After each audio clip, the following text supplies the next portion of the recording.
Tudo certinho? Tudo ok. Boa tarde a todos. Vamos dar início, nesse momento, ao estudo do livro Transição Planetária. Hoje nós estaremos refletindo sobre o capítulo 5, Novas Experiências. Transição Planetária, o autor espiritual Manuel Filomeno de Miranda, através da psicografia do Divaldo Pereira Franco. Vamos fazer a leitura da nossa página e a prece para darmos início às atividades. A página do livro Pão Nosso, mensagem trazida pelo Espírito Emmanuel, tecendo considerações a respeito do versículo 6, capítulo 4, é uma fala de Paulo aos Colossenses, através da psicografia do Chico Xavier. Tem o título Responder.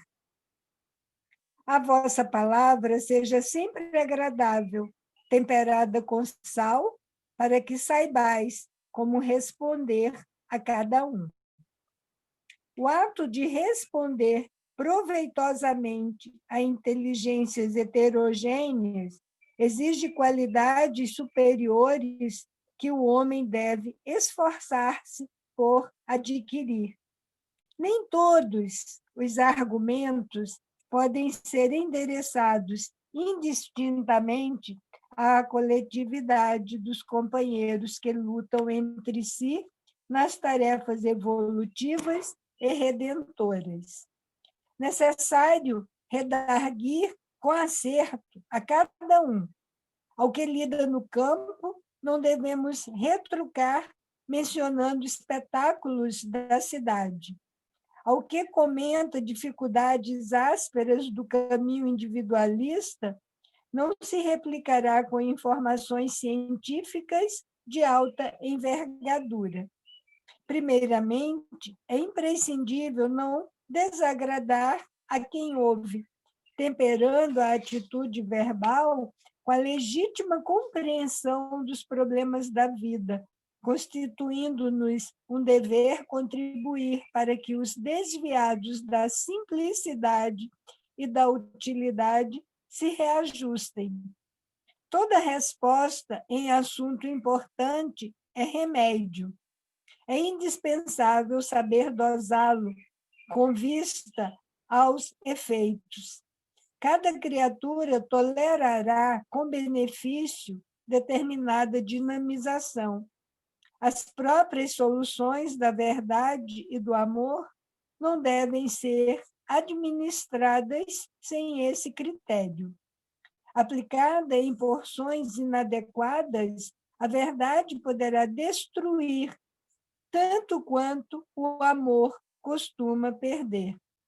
Ainda que sejas interpelado pelo maior malfeitor do mundo, deves guardar uma atitude agradável e digna para informar ou esclarecer. Saber responder é virtude do quadro da sabedoria celestial. Em favor de ti mesmo, não ouvides o melhor modo de atender a cada um.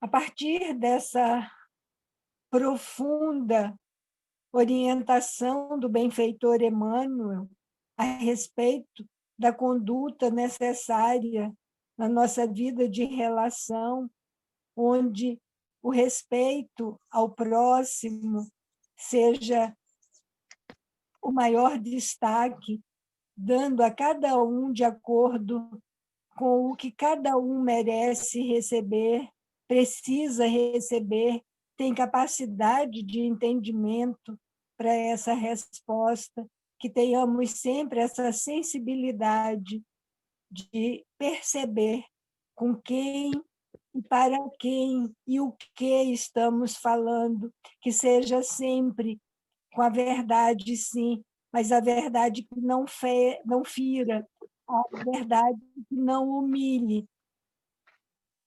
Que tenhamos o que é muito difícil para nós, a paciência de respeitar o ritmo e o tempo de cada um, como ainda resvalamos em quedas, em atrasos espirituais por conta dessa impaciência, dessa intolerância, dessa falta de indulgência que ainda carregamos conosco. Que nesse dia, hoje, dedicado à consciência negra, rogamos, Senhor, que também cada um possa se afastar dos preconceitos, que cada um possa verdadeiramente, de coração, com sinceridade, ver o outro como irmão, independente de cor que ele tenha, que crença que ele abrace, que cultura ele possua, a raça que tenha, que apresente, de onde venha, não importa, somos todos irmãos, filhos de Deus, nosso Pai. Que esses ensinamentos que temos tido oportunidade de receber, Senhor, calem bem fundo dentro de nós, que sejam sementes que caiam em terreno adubado pelo amor, pelos bons sentimentos, pelas boas intenções, pelo esforço que cada um imprima para germinar somente o bem, somente o respeito, o amor, os sentimentos nobres. Que seja todo esse nosso esforço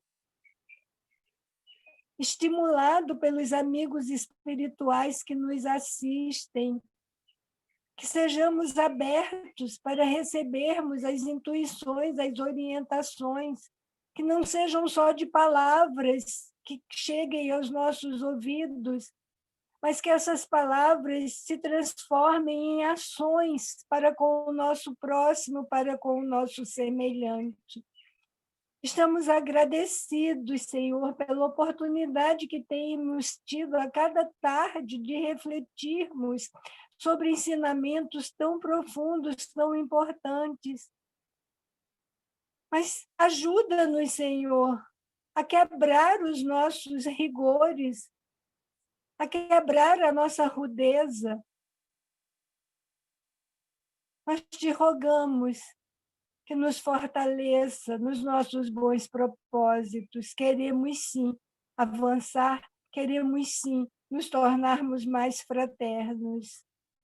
E nesse momento que unimos nossos corações, que cada um de nós possa irradiar aqueles a quem amamos, aqueles necessitados de nossas rogativas, de vibrações positivas, que estejam encarnados, abatidos moralmente, temendo a falta de saúde, temendo as dificuldades, as adversidades que esse momento apresenta para nós, que possam ser orientados, fortalecidos, e para os que retornam à pátria espiritual, que possam ser acolhidos pelos amigos espirituais, que cada um possa perceber a ajuda, o socorro que recebe, que tenham a certeza de nunca estarem sozinhos,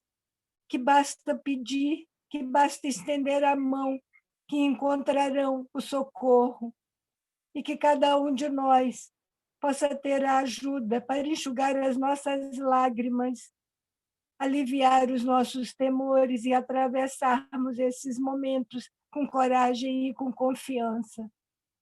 Graças te damos, Senhor, agora e sempre, que assim seja. Graças a Deus. Graças a Deus. Posso, Raquel?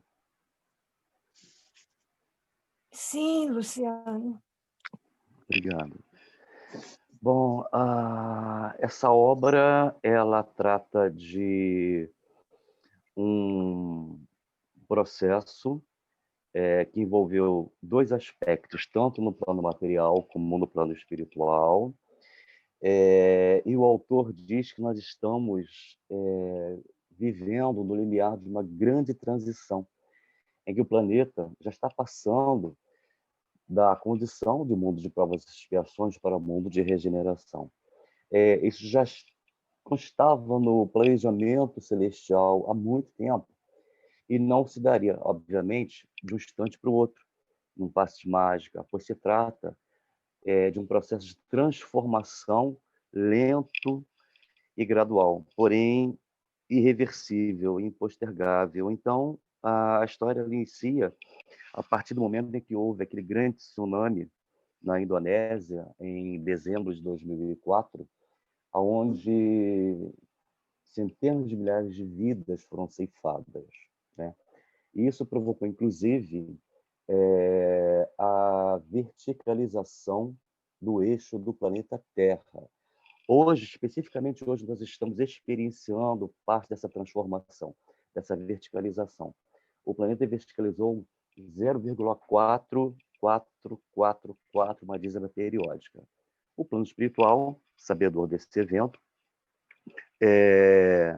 inicia um projeto de recuperação, de resgate e de amparo das almas ou dos espíritos recém-desencarnados. O nosso autor e personagem central da história real, Manuel Filomeno de Miranda, acompanha todo o processo do início ao fim. Então, eles se concentram, obviamente, na espiritualidade, numa colônia espiritual, profissionais de várias áreas e religiosos de várias frentes religiosas. Num dado momento, eles se reúnem numa assembleia e fazem uma prece, inclusive uma prece muito sentida, para que um visitante ilustre venha falar, né? Venha trazer informações acerca desse visitante ilustre que veio de um outro orbe chamado Orion, e antes de se apresentar, de se manifestar, ou até mesmo de se materializar, um dos companheiros, chamado Ivon Costa, ele profere uma prece lindíssima. E nesse momento, um coral de crianças cantam uma área ou uma composição de Mozart belíssima também, para criar um ambiente favorável e harmonioso para que esse irmão pudesse estar presente e proferir a sua fala, dizendo da urgência desse momento que estaria por acontecer, né? E dos resgates que seriam feitos. A história é um pouco longa, nós sintetizamos ao máximo, mas o fato é que o resgate em si, efetivamente, ainda não se iniciou. Então, hoje, através da nossa companheira e querida amiga Raquel, vamos estudar um pouco a respeito das novas experiências no capítulo 5. Ok? Vamos fazendo a leitura em pequenos parágrafos e comentando, né? Todo mundo junto, trazendo as suas contribuições para essa participação mais efetiva e tirando dúvidas de todos. Eu mesma, que vou conduzir a leitura, estou cheia de dúvidas e sem respostas. Então, capítulo 5, novas experiências. Após algum tempo de repouso e de meditação, deixei-me inspirar pela oração, entregando-me ao Senhor da vida para o ministério que deveria exercer com os nobres espíritos que logo mais visitaríamos a Terra. Logo nesse parágrafo, me chamou a atenção algo que nós temos comentado nos nossos dias, nos nossos momentos de estudo, como que tudo é tão interligado, nossos estudos todos durante a semana. Ontem, quando estudávamos o Evangelho segundo o Espiritismo, estamos no capítulo 11, estudando sobre a fé e a caridade, O Luciano chamava a atenção para esse momento que a espiritualidade chama a atenção para o termo inspiração. Ontem, em dois parágrafos, em dois momentos do texto, da mensagem, trazida pelo espírito protetor, ele se referia a essa inspiração. Você lembra, Luciano? Sim, Raquel, lembro sim. É como se fosse esse convite, né, a nos colocarmos abertos para essa inspiração, para as coisas do Espírito. Né? Nesse momento aqui, a oração, que geralmente ela sensibiliza, né, o valor da prece, o quanto ela é importante, o quanto ela balsamiza, o quanto ela fortalece a importância disso, mas que nós também precisamos abrir os nossos canais para receber os benefícios. Então, me chamou logo a atenção essa deixei-me inspirar pela oração.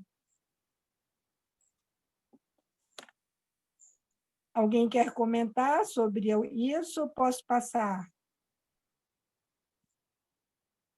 Um balsâmico bem-estar inundou-me os sentimentos e não pude conter as lágrimas de alegria e de gratidão aos céus por permitir-me aprender no trabalho e com o exemplo dos mais abnegados.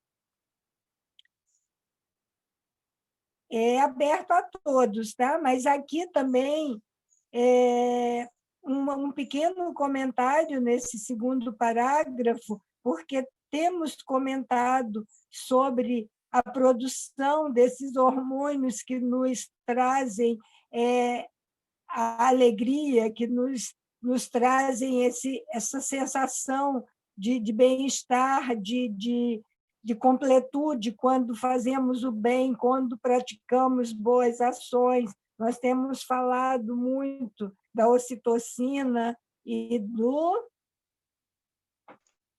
Serotonina, Muito bem. anfetamina, todas as inas, né? Então, eu pensei que eu estava falando sozinha. Eu disse, não tem mais ninguém, sumiu todo mundo. Então, de novo, essa mesma questão sendo trazida e chamando a atenção. Olha a sensação de bem-estar que nos traz quando nós somos gratos, quando nós temos bons pensamentos, quando nós nos permitimos nos deixar envolver pela prece, pelos bons pensamentos, pelo trabalho no bem. Então, dando sequência, às 18 horas, encontramos-nos e, após uma oração pronunciada pelo Dr. Charles White, tomamos o veículo especial que nos conduziu à cidade de Sumatra, na Indonésia, considerado o quarto país mais populoso da Terra, que fora assolada, entre outras cidades dos muitos países atingidos, onde deveríamos instalar-nos com os demais grupos que nos anteciparam.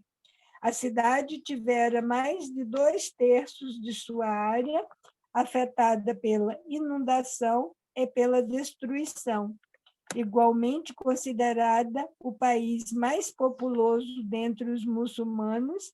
Seu povo, espalhado pelas inúmeras ilhas, não podia imaginar a grandeza da calamitosa ocorrência por falta de comunicação entre aquelas de origem vulcânica e as outras de formação calcária.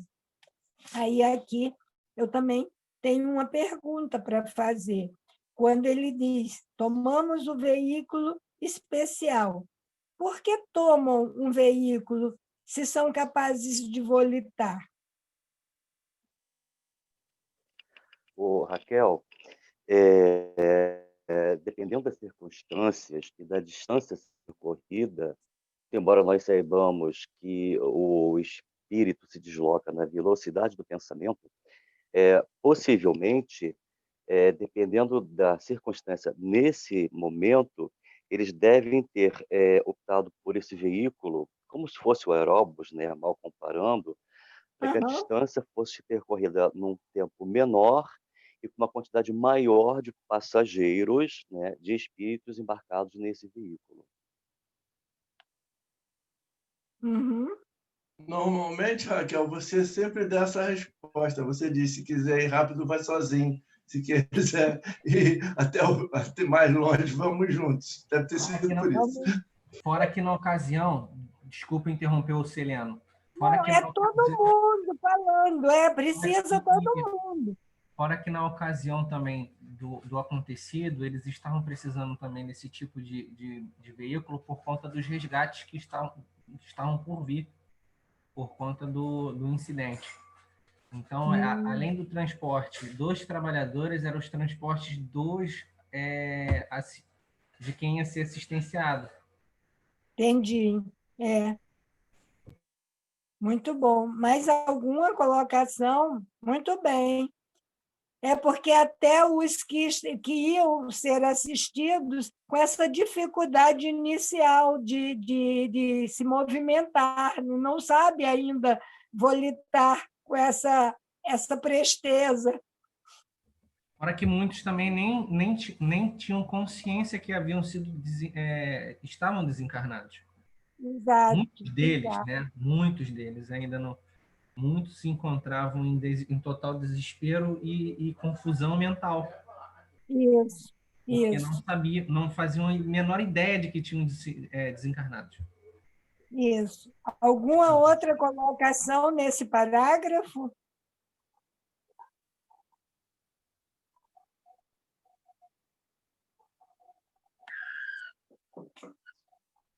Vou seguir.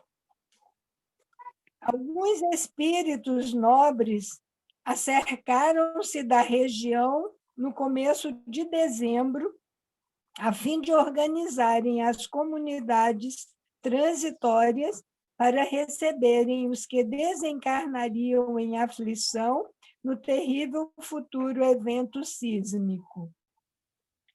Essas comunidades transitórias, se eu não me engano, têm uma descrição muito precisa através do André Luiz, em um dos seus livros, que ele fala nesse posto de socorro que é transitório. Ele é como se fosse, ele não tem como o nosso lar, que está ali numa determinada localização. É como um posto de socorro que, de acordo com a necessidade, ele tem aquele condições de dar a assistência. Ele chama de casa transitória, alguma coisa assim, no André Luiz.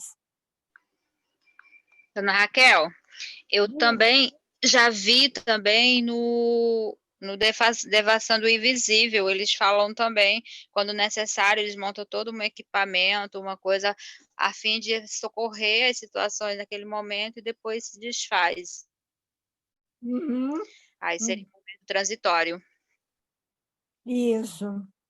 Então, é São as como causas transitórias mesmo, que o André Luiz fala. Eu acredito que seja assim, tipo um hospital de campanha.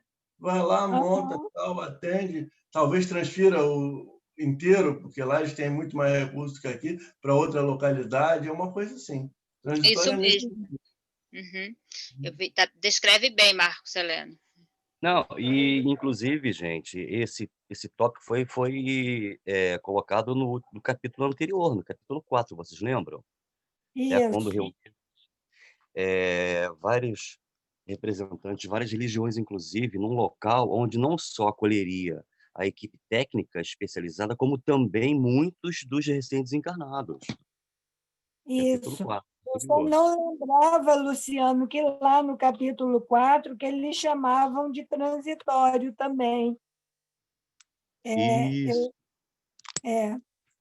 Tá bom? Tá ótimo. Mais algum comentário? Transcorrido algum tempo de viagem, chegamos à comunidade espiritual situada sobre a área tristemente atingida. Embora houvéssemos acompanhado... Assim, desculpem, só uma informação que é importante para não deixarmos passar, que é no mesmo capítulo da comunidade transitória. Eles já chegaram antes, eles se anteciparam, eles já sabiam do que iria acontecer. Então, essa questão mesmo de nunca estarmos sozinhos, desamparados, tem toda uma assistência, a espiritualidade já antecipa o socorro que será prestado, né? Isso também é algo que a gente precisa chamar bem a atenção. Dona Raquel, no livro de André, Ação e Reação, ou naquele capítulo do resgate coletivo, ele também descreve bem sobre essas equipes especializadas, né? E quando a gente chamou, lembro do estudo que nós fizemos, a gente chamou a atenção do preparo, né? Da preparação, de como isso é importante, do horário, eles são avisados antes para poder estar lá no local. Eu achei bem interessante, bem legal assim, saber disso, que quando a gente está aqui na Terra, quando a gente sabe de um desastre assim, a gente fica com aquele coração oprimido, né, em tudo, e sabendo que a espiritualidade já está toda preparada para receber esses irmãos, nos fortalece muito, né? Isso, é verdade, que traz um consolo para nós de saber que tem o socorro, não é? Isso Muito mesmo. bem. Então, embora houvéssemos acompanhado alguns lances da tragédia em nossa colônia, podíamos agora ver diretamente os danos causados pela onda imensa e as que a sucederam, destruindo tudo com a velocidade e a força ciclópica do terremoto nas águas profundas do Oceano Índico, e logo depois as contínuas vibrações e seguidos choques destruidores. Alguma colocação aqui? Eu estou deixando aberto também, quando eu não tiver nenhum comentário para fazer. Sim, Raquel. É só importante nós fixarmos na memória o seguinte: esses eventos, eles, de tempos em tempos, ocorreram no planeta. Né? Da mesma forma, nós já tivemos 3 eras glaciais, que possivelmente no futuro teremos uma quarta e talvez uma quinta. A Terra, por ser uma entidade viva, a Terra é uma entidade viva, ela também se transforma. E para que haja essa transformação, o Senhor da vida, né, entende que há necessidade de que o velho se desconstrua para que sobre ele se renove a vida de uma forma diferente. Então, esses terremotos que aconteceram em 2004, e como também aconteceram em 2011, se não nos falha a memória, no Japão, o assentamento das placas tectônicas, né, no início, lá em torno de 250 milhões de anos atrás, era um supercontinente, né, chamado Pangeia, que todos nós sabemos, e um único oceano chamado Thalassa. Então, como agora nós estamos nesse limiar, desse novo e maravilhoso momento que a Terra vai passar a viver, Terra e humanidade, principalmente, né, o Senhor da Vida entende que se faz necessário, mais uma vez, que haja esse tipo de evento geológico e climático, como estamos vendo hoje em dia, para que a Terra se revolva e sobre, vamos colocar assim, as vicissitudes materiais se reconstruam, sobretudo a vida humana. A gente tem, como exemplo, a bomba atômica lá em Hiroshima e Nagasaki, né, que depois que houve aquela grande tragédia, né, durante a guerra, como as cidades progrediram, né, deram um salto. Então nós percebemos, fazendo uma leitura superior, não linear, do nosso nível mais com pensamento elevado e regimentando todas essas informações que a doutrina nos traz, como se faz necessário então esses movimentos temporários, cíclicos no planeta, né? Então, é só para pontuar a importância do que se deu, e que não foi um advento aleatório, já estava programado pelo plano espiritual superior e, sobretudo, pelo Senhor da Vida. Não esquecendo, melhor dizendo, de Jesus, né? Que coordena todo esse movimento também. Isso, Luciana, é muito bom colocar e fazer essa ligação com os nossos estudos todos, né? No Livro dos Espíritos, na Lei de Destruição, que traz bem, que explica bem, que, apesar de ter o nome Lei de Destruição, mas é no sentido de renovar, né, todos os acontecimentos. E o planejamento divino, porque não estamos soltos, né, a nada, absolutamente, né? Então, que não seja essa fé cega. Nós repetimos muitas das vezes, mas o entendimento talvez passe ao largo. Não cai um fio de cabelo sem a permissão divina. Tá bom, mas não é só repetir, é refletir sobre todos os eventos, sobre todos os acontecimentos nossos individuais, da sociedade, do planeta como um todo, né? Tem que ter em mente que o acaso não existe, né? Pelo por acaso não existir, então tem que ter pelo menos alguma organização. Então, todos os grandes, pelo menos os grandes acontecimentos, a gente acha que não, né? Acha que não é assim, mas tudo está muito bem preparado, está muito bem tecido.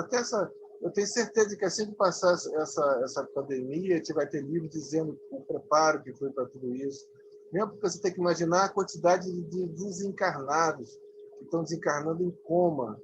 E aí, simplesmente não estão sabendo que estão desencarnando. Olha como é que é necessário preparo, né? O tamanho desse local de recebimento, né? Quantos tarefeiros do mundo espiritual não estão envolvidos no coronavírus, não é isso?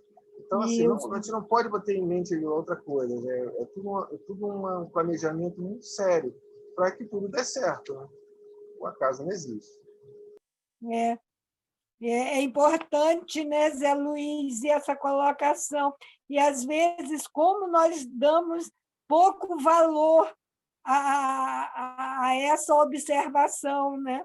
Então, precisamos estar, porque é o trabalho enorme da espiritualidade para nos atender, para nos intuir, e, às vezes, a gente está assim, desrespeitando, né? Essa semana, eu vi uma colocação, uma mensagem recebida que fala dos fatos, fala das ficções e falam das escolhas.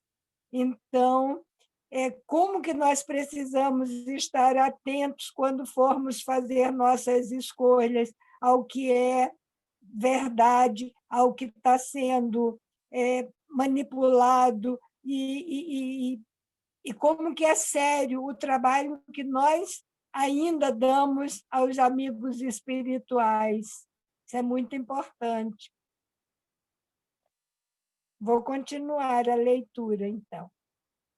A força tempestuosa espalhara-se pelas costas da Índia, do Sri Lanka, da Tailândia, das Ilhas Fifi, das Maldivas, de Bangladesh, de parte da África, embora com efeitos menores, que alcançaram outras regiões do referido oceano. Como resultado lastimável, ocorreram alterações na massa terrestre, no seu movimento, na inclinação do eixo, que, embora não registradas com facilidade pelos seus habitantes, foram detectadas por instrumentos sensíveis. Aí aqui eu faço outra colocação, outra pergunta, para a qual eu particularmente não tenho resposta. Como pode se alterar a massa terrestre? Luciano tem falado muito sobre a inclinação do eixo, até aí nós conseguimos entender, mas alterar a massa terrestre escapa totalmente à minha capacidade de entendimento. Preciso da ajuda de vocês. Vamos lá, Raquel. Se nós observarmos na folhinha, né, no calendário, as fases da Lua, nós vamos perceber, por exemplo, na Lua crescente, ela fica iluminada pelo Sol do lado esquerdo, e me corrijam, por favor, caso eu esteja equivocado. E dali, na Lua minguante, ela fica iluminada pelo Sol do lado direito. E já colocamos aqui. Então, é só você observarem hoje, no céu estrelado, por onde a Lua está sendo iluminada. É resultado da inclinação do eixo da Terra. É um evento natural. Então, vocês podem observar como, inclusive, até a própria posição das estrelas, das constelações, está sendo alterada, porque nós estamos mudando o nosso eixo. Nós, eu digo a Terra, né? E a humanidade também, de um modo geral.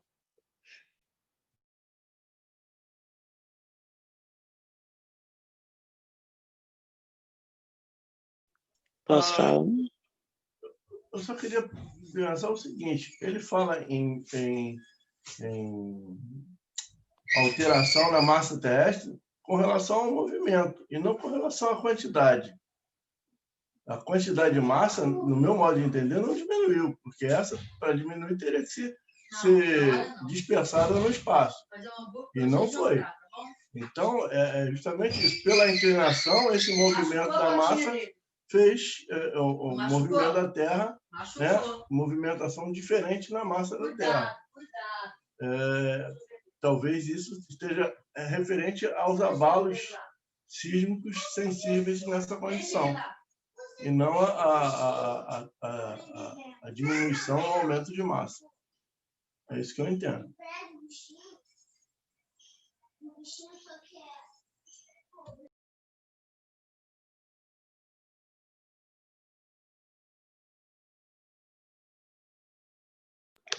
Câmbio terra? Você não está falando não, Raquel. Está muda. Câmbio. Raquel, liga seu microfone. A internet dele deve ter dado um tilt lá. Ok, deixa eu falar aqui o que eu já pesquisei sobre isso. A Terra, lá naquele local, lá perto da Tailândia, onde teve o movimento de massa, né? Um pedaço tem dois tipos de terremoto, né? Que é o movimento de massa assim, Sim. E tem o movimento de massa assim. Sim. Tá? Esse aqui, ele faz barulho, mas não faz onda, entendeu? Esse aqui faz onda e faz barulho. O que aconteceu lá foi esse. Então, um pedaço do continente está 30 metros mais alto do que esse aqui. Então, vocês imaginam como se movimenta uma coisa que a placa lá é muito grande, seria metade do tamanho do Brasil. Imagina uma coisa, metade do tamanho do Brasil, subir 30 metros. Foi isso que aconteceu lá. Por isso um tsunami tão violento, tão grande. Então, eu também estou com o Marcos, né, que essa alteração na massa não é o peso da Terra, como você tem ideia, ou é na quantidade de matéria que tem na Terra. E sim a alteração na forma dela, porque se ela agora está 30 metros mais alto de um lado, isso altera. Todo mundo pensa que a gravidade da Terra é igual sobre toda a esfera. Não é verdade isso. Tem locais onde a aceleração da gravidade é maior. Por isso, a definição da Terra não é uma esfera, é um geóide, o termo que se usa. Então, por exemplo, lá na Malásia, você é mais pesado mais um pouquinho do que no Brasil. Entendeu? Fora outras alterações na Terra, que hoje, aqui no Brasil, já é notável, né? Que eu esqueci até o termo, alguma coisa magnética no Atlântico Sul. Uma deformidade no magnetismo que está acontecendo aqui perto do Brasil. Então, são efeitos que só o tempo vai juntar tudo isso e dar uma explicação física. Hoje, o que se sabe é que esse grande movimento tornou um local mais alto de 30 metros. Então, se vocês tiverem ideia, é um prédio de 10 andares. É muita coisa. Muita coisa. Uhum. Então, e aí só através de instrumentos, né? Porque eles dizem aqui, né, que não registradas pelos habitantes foram detectadas por instrumentos sensíveis. Luciano voltou, não, né? Sim, Nota que aqui hematoma, estritamente hematoma, que o Zé está band-aid, falando aí, bandagem, tipoia. Pega a muleta, então, e continue sua explicação, por favor. deixa eu só terminar rapidinho aqui. Ó. Essa questão que Ah, você está falando aí, do movimento dos 30 metros, é contado desde lá de baixo do fundo do mar. Então, por isso, na superfície, ninguém percebeu nada. Então, só com instrumentos para medir as diferenciações sísmicas, aí, instrumentos muito sensíveis, que vai se poder ver isso, né, Zé? Porque a olho nu não percebeu, nenhuma montanha subiu, nenhuma praia desceu de nível, nem aumentou de nível, não foi um negócio assim brusco. O negócio foi lá embaixo, refletiu pela onda em cima, mas a sensibilidade do olho humano na parte física da Terra não deu para perceber, só por instrumentos. Não, hoje em dia é fácil chegar lá e você vê que tem ilhas, tem pedras onde não tinha antes. Aí os caras perguntam, o que você está fazendo aqui? Aí quando vão medir, né, tem lá, está 30 metros mais alto que o normal. Mas na época que esse livro foi escrito, não se sabia disso. Entendeu? Hoje já está consagrado isso. Então, houve uma movimentação mesmo, a Terra recebeu um grande impacto, eu digo assim, na sua alteração da sua forma. Né? Então, lá está 30 metros mais alto. Isso pode não ser nada, mas pode resultar no que o Luciano falou, né? nessa verticalização do eixo da Terra. Só para ajudar nessa história aí, o que faz a Terra ficar inclinada é o que gera as estações do ano. Se ela vai verticalizar, isso está muito, muito bem claro, escrito no livro de Ramatiz, quando acontecer isso, a gente só vai ter uma estação do ano. A gente não vai ter mais aquela ideia do inverno e verão. Se a gente quer para um lugar mais frio, vai para o norte ou vai para o sul. Ou se quer calor, vai ficar no meio. Isso, entendeu? Então, o que torna as estações do ano é essa inclinação que a Terra tem. É isso mesmo, Zé. A Nádia está com a mão levantada. tá bom, pode falar, Nádia. Então, quando fala de massa, a gente está falando, massa tem relação com inércia, com movimento. Então, se fala muito de salto quântico, de teoria quântica, e etc, etc, etc. E, no meu entendimento, isso se refere à teoria de cordas, que é que tem a ver com física quântica. Isso tem a ver com o movimento de bósons, e não exatamente com matéria física em si, porque isso tem a ver com peso e a lei gravitacional.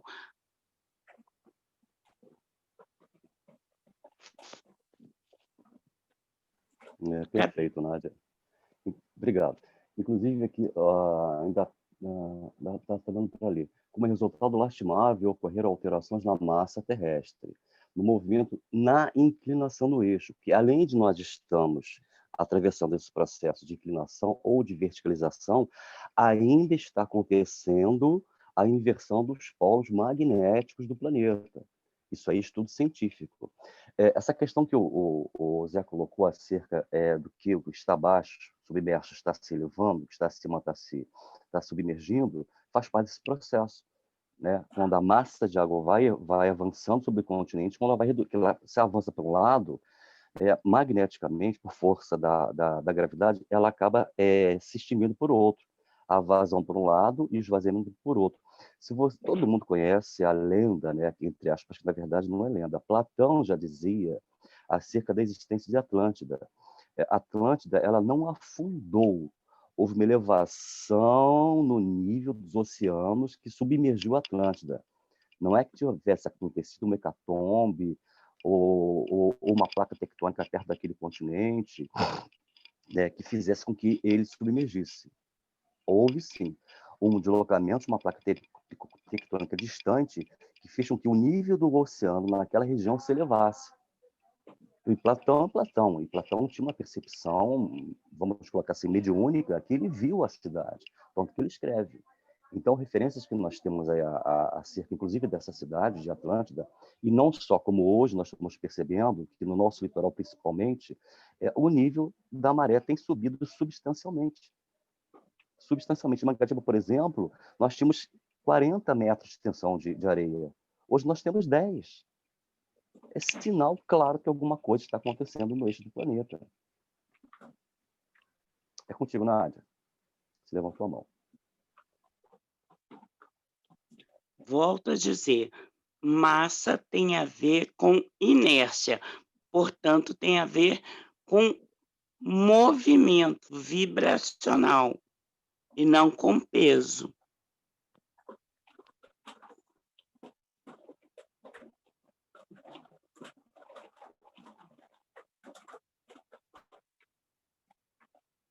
Gente, eu não tenho condições de entrar nessa questão, só estou ouvindo e tentando aprender um pouco. Alguém mais? Você está vendo duas formas de ver a mesma coisa, tá? Eu e o Marco estamos olhando para o lado poético. Eles usam o termo massa, né, alteração na massa, para fazer uma coisa. Já o Luciano e a Nádia já estão optando por mudanças, né, de eixo, mudança de inércia e tal. Mas, assim, é isso que precisa se entender, que existe muita... Como você fala assim, não sei, ou não tem segurança. Então, faz parte mesmo desse raciocínio. É porque, para mim, é uma licença poética. Ele usou um termo, porque, pela própria definição da física, a massa é invariável. A massa ela é a quantidade de matéria de um elemento. O que varia é o peso, porque dependendo do lugar que você está, o peso vai ser diferente, mas a massa sempre vai ser a mesma. Então, assim, se eu fosse usar física pura, esse termo não aplicaria. Então, a gente abre mão da física e tenta olhar. Não, houve uma alteração na massa. Poderia ser assim, poxa, uma alteração na forma, uma alteração fluídica na Terra, porque até isso é possível. Se a gente for levar para o lado espírita, a gente pode até imaginar que foi um impacto tão grande, tantos desencarnes, tanta coisa, tanta energia acontecendo, que a Terra pode ter perdido ou recebido mais elementos do mundo espiritual. Então, assim, eu acho que voar demais é uma coisa que basta entender assim. Existe um sentido de que algo mexeu, algo mudou, para a gente seguir em frente. Então, uma mudança, e ele está usando uma licença poética para usar um termo que é muito, muito forte, né? Uma coisa forte, inclusive, ele inicia o parágrafo dizendo como resultado lastimável. Então, é algo assim que já me chamou a atenção, né? Poxa, é forte, mas a minha capacidade de entendimento por falta de conhecimentos específicos, é por isso que eu preciso de ajuda para entender um pouco. Raquel, a Nádia quer falar mais uma vez. Muito bem, pode. Ô, Zé Luiz, você está explicando massa pela teoria newtoniana.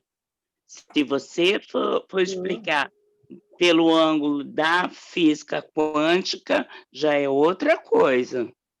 É outra leitura, perfeito, Nádia. Mas, assim, Nádia, eu acho assim, a gente pode tratar isso, a gente pode ver isso numa boa, mas eu acho que para o texto, né, e para o conhecimento geral, pelo que o espírito quer passar do acontecimento, a gente pode entender assim, entendeu? Eu acho que tudo é possível. Eu acho que pode, Zé Luiz. Pode ser. Só um minutinho. Só um minutinho, Zé Luiz.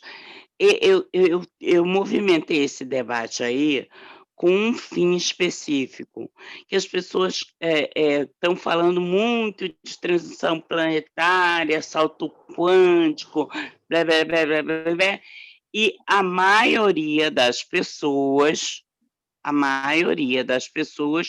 e me incluo nessa, mal entende da teoria newtoniana, mal entende de física newtoniana e quer se arvorar de falar de física quântica. Então, foi proposital essa movimentação de debate aí. Legal. É bom que desafia. Ok? Eu acho que a dúvida, esse desequilíbrio, esse terremoto, ele é bom. Eu acho que ele fortalece todo mundo. Vai todo mundo sair daqui e vai olhar o que é teoria de corda, teoria quântica, teoria newtoniana.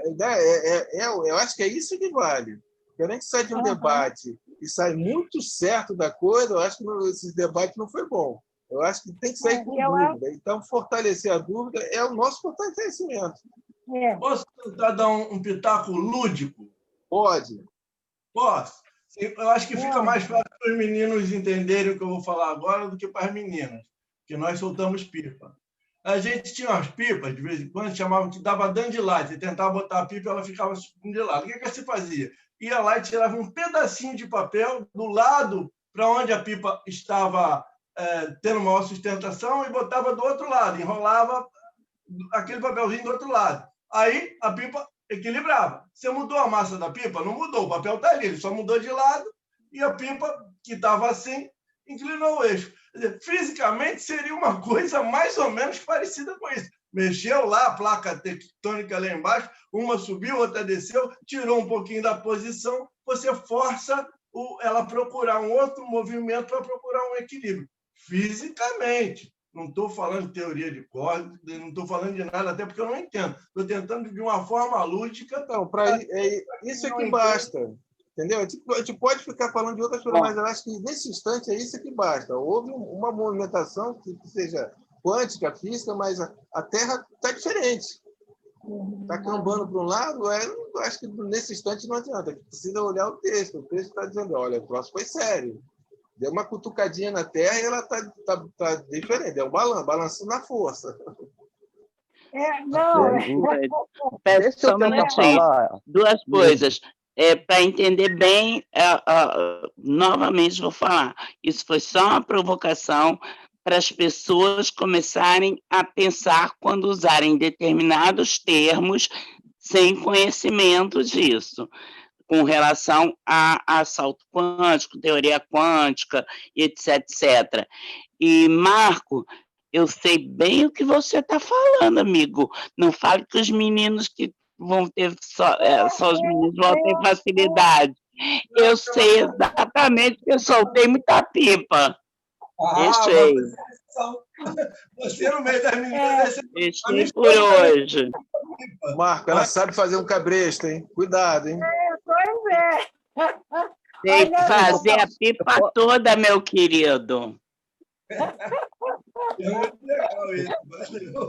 Muito bom. Posso muito falar, bom. gente? Eu até esqueci o que eu ia dizer. Segundo... Se você esqueceu, eu vou falar, então, por enquanto. Eu gostei muito dessa colocação da Nádia, no sentido de dizer que muitas pessoas estão se arvorando em falar tudo. Passou uma época, agora parece até que deu uma acalmada, mas houve uma época antes da pandemia que eu estava assim, quando eu me virava, era o pessoal falando, não porque física quântica, porque a física quântica... E você olha para a criatura, e a criatura não sabe nem a física básica, né, que eu chamo. Você chamou de newtoniana, muito bonito. Eu já chamava assim, não sabe o básico e está lá se arvorando a entender a física quântica. Então, essa é a minha dificuldade. Eu não tenho conhecimentos necessários. Eu penso que essa colocação que o Luciano havia feito inicialmente, que está fazendo parte do plano divino, que a Terra é viva, que tem também as suas alterações, como todos nós, né? A mim satisfaz. E assim, eu vou começar a ficar mais curiosa a respeito de algum outro conhecimento, mas não já sair daqui, entendi tudo, sabideza, beleza. Não, mas de passinho em passinho, começando. A primeira vez que eu ouvi falar na teoria de cordas foi aqui, depois já da pandemia. Já andei bisbilhotando do que se trata, do que é, mas eu não tinha nem ideia. Para mim, corda era para pular corda, brincar de pular corda, e acabou-se, né, a história. Aí, mas vamos passar para o Luciano, e é bom porque tem outras pessoas com as mesmas dificuldades para sair com um entendimento um pouco desse aspecto que foi colocado. Sai com curiosidade para buscar.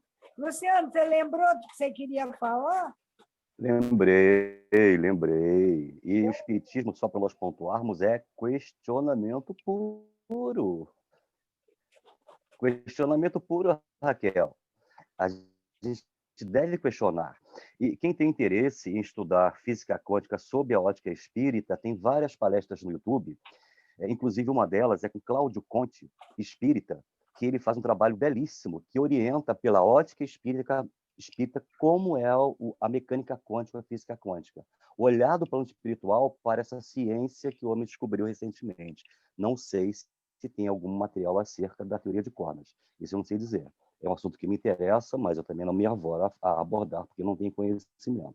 Agora, só para deixar mais ainda poética a tarde de hoje, quando se falou em Atlântida, acendeu um sinalzinho verde, Atlântida ficou submersa há aproximadamente 12 mil anos. Então, há aproximadamente 12 mil anos, houve uma outra verticalização, uma outra inclinação no eixo planetário, possivelmente provocada pelas alterações das placas tectônicas. Pronto, fechei meu raciocínio, Raquel. Você esqueceu de falar de um outro continente chamado Lemúria, que é exatamente onde aconteceu esse terremoto aí. Então, há quem defenda que a Lemúria se estou erguendo, tá? Zé, mas eu até hoje não li nada a respeito do que a doutrina nos esclareceria acerca de Lemúria. Atlântida, sim. Agora, Lemúria, que também é um outro continente que eu conheço, e é de uma super civilização. Desculpe, só um minutinho, Nádia. Lembrando que essas civilizações da antiguidade, elas eram exponencialmente mais avançadas do que nós somos hoje, tá, gente? Mais avançados que nós somos hoje. E olha que hoje nós demos um salto muito grande aí nas ciências. Temos aí 2 desafios. Um para você, mostrar para a gente a Atlântida sob a ótica espírita, e da Nádia, teoria de cordas e física quântica. Olha só que desafio bom.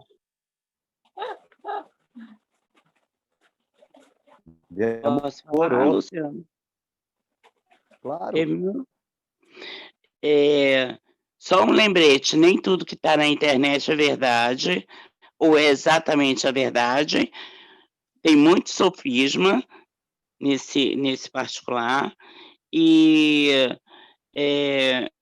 física quântica, a palavra que foi usada, está sendo usada, salto quântico, física quântica, está sendo mal usada o tempo inteiro.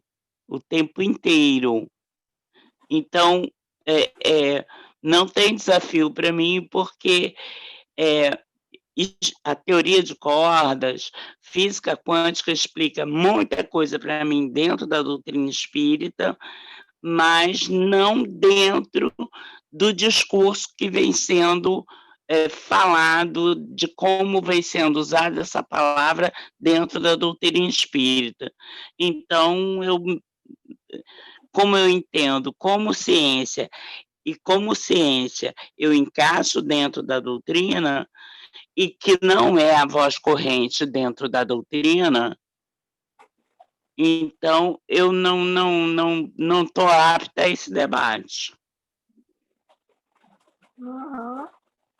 Eu também não me apresento, eu não sei nem a mecânica, muito menos a mecânica quântica, não sei a química, não sei a física, não é aí como que eu vou me arvorar a fazer, percorrer esses caminhos. Primeiro, eu estou matriculada já, assim que voltar à pátria espiritual, já estou matriculada nas matemática, química e física. Aí, depois, quando eu voltar, quem sabe eu chegue na física quântica, né? Mas, por enquanto, a gente vai aí tropeçando nesse aspecto, e aí, com a ajuda de vocês, e entendendo um pouquinho para, pelo menos, trazer as dúvidas que a gente vai trazendo aí para serem compartilhadas. Mais alguma Teoria colocação? quântica já foi falada aqui quando o doutor... meu Deus, como é o nome que Paulo o Dalton César trouxe? Frutuoso. Paulo Hoje, César veio falar de epigenética. Quando ele falou de epigenética, ele está falando de teoria quântica. Esse é um aspecto. Agora, o que eu ouço dentro do que falam que é teoria quântica na doutrina espírita, tem muita coisa que não tem nada a ver com teoria quântica. Quando o doutor Paulo Frutuoso falou de epigenética, ele estava falando de teoria quântica. Quando ele associou, está em concordância com a doutrina, está em concordância com o pensamento científico, então, para mim, faz todo sentido. Agora, muitas coisas do que eu ouço na internet, que eu ouço as pessoas falarem, tem nada a ver com física quântica, com teoria quântica, com salto quântico. Aliás, eu nem sei o que é salto quântico. Para mim é uma expressão que não faz sentido dentro do modo como se colocam, mas enfim. Então, só lembrando, tem gente séria que, por isso que eu falei, nem tudo que se fala na internet é uma concordância da ciência com a doutrina. Quando o doutor Paulo César fala de epigenética, ele está efetivamente falando de teoria quântica, teoria de cordas, e está em concordância com a doutrina. Fechei por hoje de verdade. muito obrigada pelas colaborações. Os cuidados que a gente precisa ter com a internet é real. Eu já vi uma pesquisa de colégio, onde o aluno apresentou que nada se cria, tudo se transforma, era do Chacrinha, porque ele pesquisou na internet e dizia isso, era o Chacrinha quem era o autor dessa colocação. Então, a gente precisa, de fato, ter muito cuidado com o que a gente anda também pesquisando e acreditando, né? Mas, olha, já são 5h15, a gente precisa avançar um pouquinho mais. Podemos? Podemos, Raquel. A primeira onda avassaladora ceifara mais de 150 mil vidas, enquanto as sucessivas carregadas de destroços de casas, barcos e construções de todo tipo, de árvores arrancadas e pedras, semearam o horror, arrasando as comunidades litorâneas. Olha só, numa primeira onda, 150 mil vidas. A psicosfera ambiental era densa, denotando todos os sinais inequívocos das tragédias de grande porte. Ouvíamos o clamor das multidões desvairadas, enlouquecidas pelo sofrimento decorrente da morte dos seres queridos, assim como em relação aos desaparecidos, à perda de tudo, vagando como ondas humanas sem destino. Algum comentário?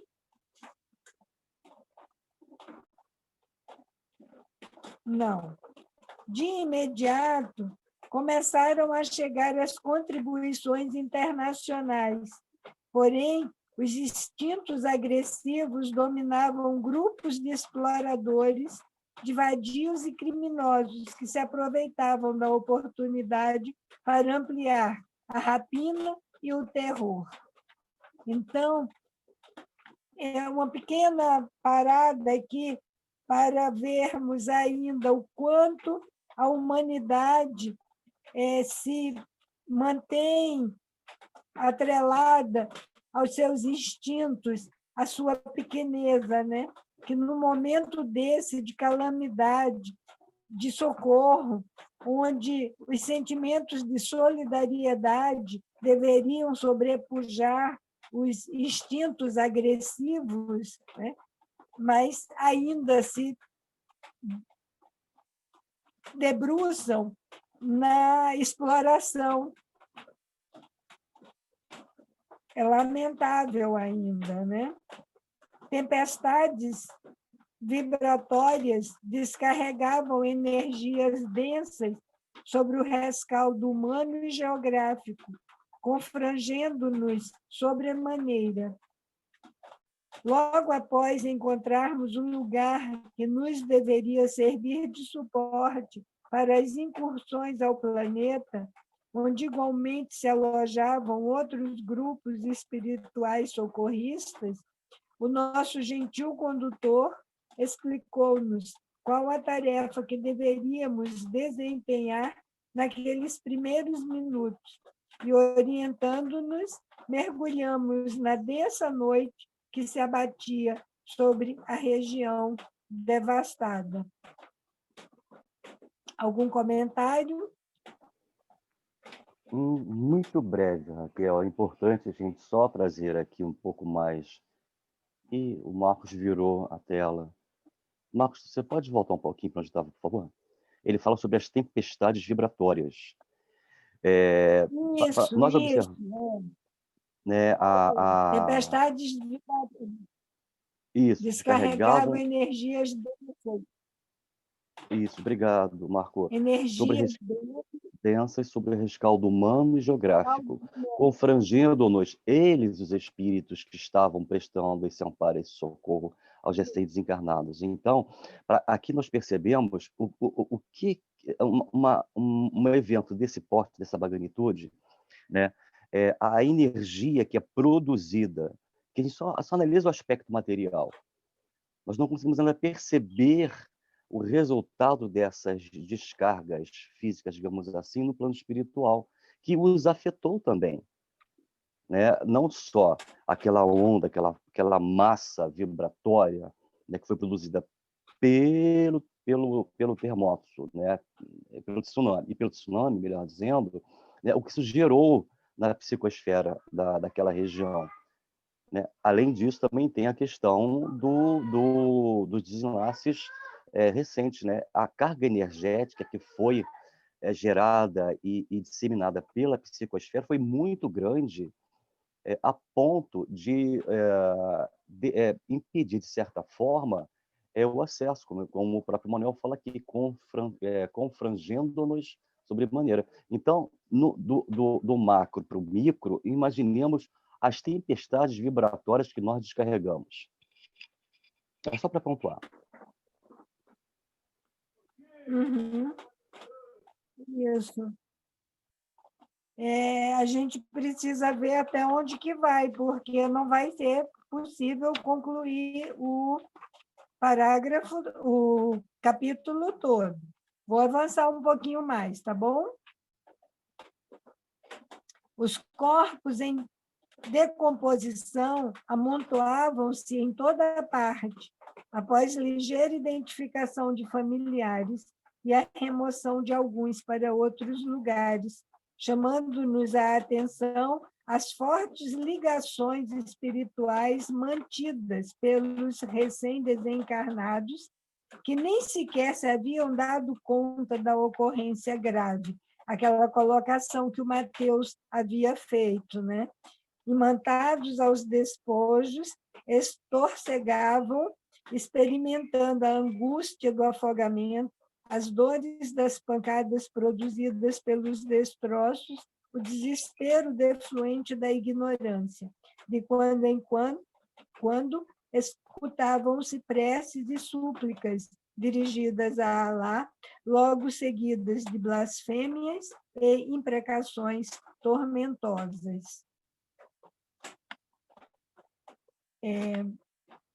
Então, essa ainda nem tinham consciência de que haviam desencarnado. Eu queria, se possível, Luciano ou alguém, chamando-nos a atenção às fortes ligações espirituais mantidas pelos recém-desencarnados. Essas ligações espirituais com os que estavam ainda encarnados. Sim, isso até foi tema de uma discussão nossa aqui no grupo, né, a respeito do livro do Vital, se não me engano. Eu não me recordo agora exatamente qual foi a expressão que nós utilizamos. Mas essas fortes ligações espirituais mantidas pelos recém-desencarnados, eu faço duas leituras. Primeiro, a primeira seria essas fortes ligações espirituais com as questões materiais deles próprios. É uma leitura. A outra leitura, o apego, perfeito, Raquel, o apego, exatamente. E a segunda é a parentela espiritual que coabitava junto com o ainda encarnado no momento antes de haver a tsunami. Então, quando se desencarna, todos nós vamos de encontro aos nossos pares.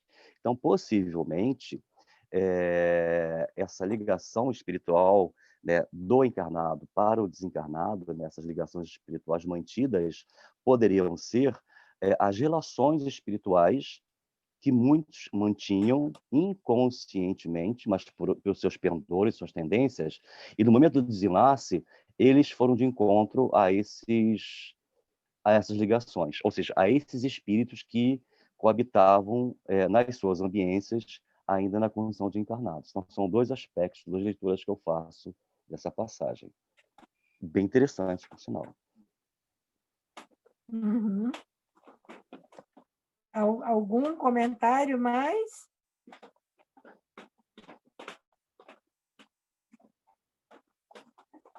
Movimentavam-se muitos encarnados em atividades de auxílio, apesar da noite densa, demonstrando a solidariedade humana, inúmeros dos quais haviam chegado de outros países, especialistas nesse tipo de socorro, que se misturavam aos caravaneiros do além, igualmente dedicados ao amor ao próximo. Então, é interessante esse contraste, né? Um pouco mais acima, nós vimos aqueles ainda dominados pela ganância, pela exploração, pelo desrespeito à dor alheia, aquele desenlace todo.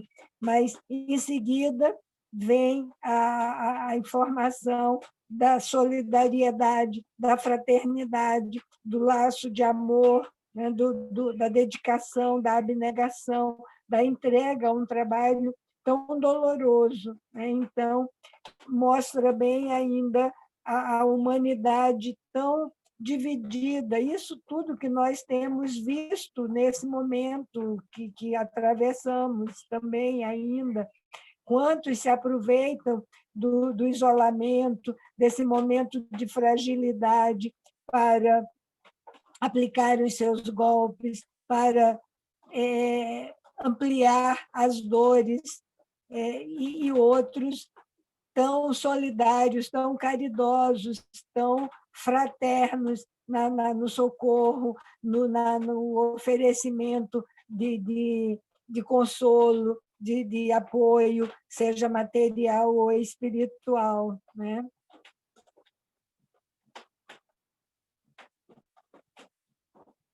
O Dr. White caminhou entre os muitos destroços e cadáveres na direção de um grupo de desencarnados que me fazia recordar uma alcateia de lobos famintos ou chacais disputando os despojos das presas mortas.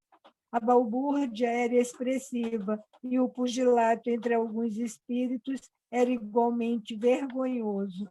Dura, né, essa descrição aqui.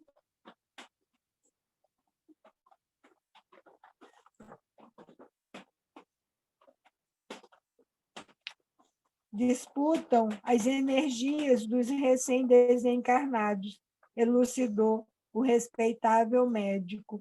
Então, espíritos desencarnados buscando, com essa rudeza toda que ele descreve, ainda sugar o fluido vital daqueles que tinham acabado de partir, não é isso? Exatamente, Raquel. O processo de vampirização, né, como já foi colocado, acho que 1 ou 2 parágrafos acima. Isso acontece com muito mais evidência do que nós podemos imaginar. Essa obra, inclusive, do próprio Manuel Filomeno de Miranda, ela corrobora com outras obras, eu acho que até de André Luiz, inclusive, fala sobre isso, sobre esse processo de sugar, né, Raquel, a energia vital, o fluido vital dos recém-desencarnados. Bem pontual essa colocação, ilustra, inclusive, o processo que ocorre, né, como falei, com frequência na espiritualidade, e, sobretudo, quando o recém-desencarnado não tem o conhecimento do processo da vida, né? Como está um pouquinho mais acima, fala sobre muitos, por conta da sua própria ignorância, ainda se mantinham presos, né, naquela região, e muitas das vezes tendo seus próprios despojos. Não foi só lá que aconteceu isso. Isso acontece com mais frequência. Isso. Eu vou só fechar esse que se refere a isso.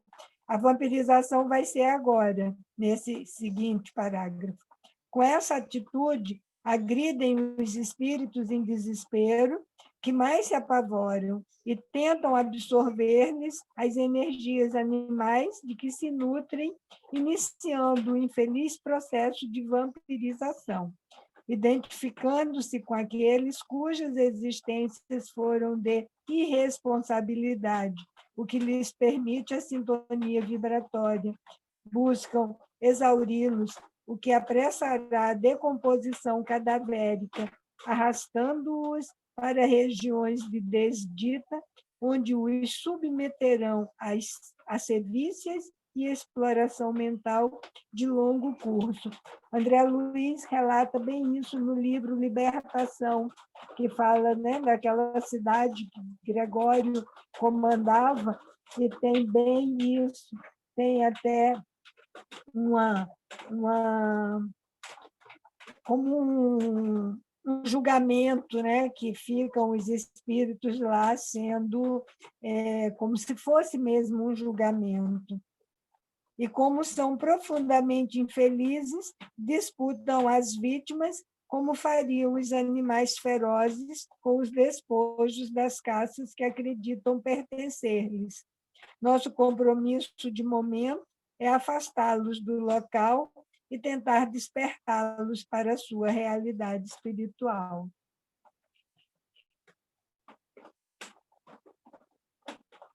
Aí, Luciano, são 5h30, eu penso que nós podemos fazer uma parada aqui, porque aí agora ele vai relatar daqui para frente como que é que eles vão justamente nesse socorro, na busca de afastar esses espíritos que estavam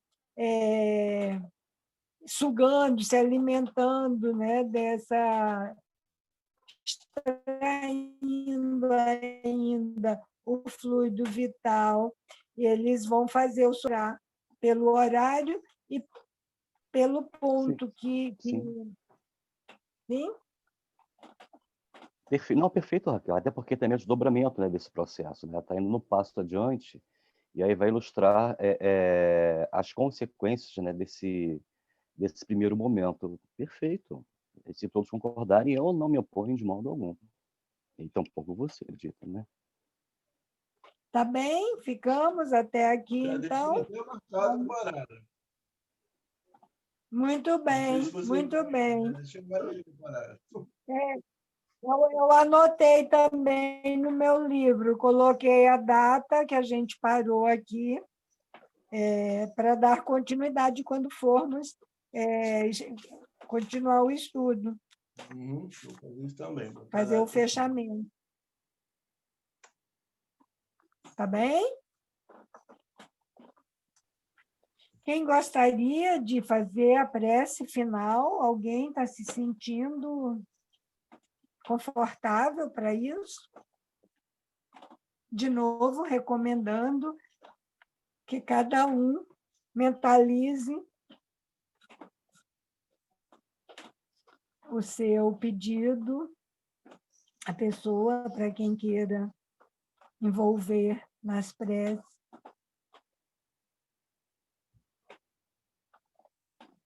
Ninguém se apresenta? Se ninguém se apresentar, eu vou escolher.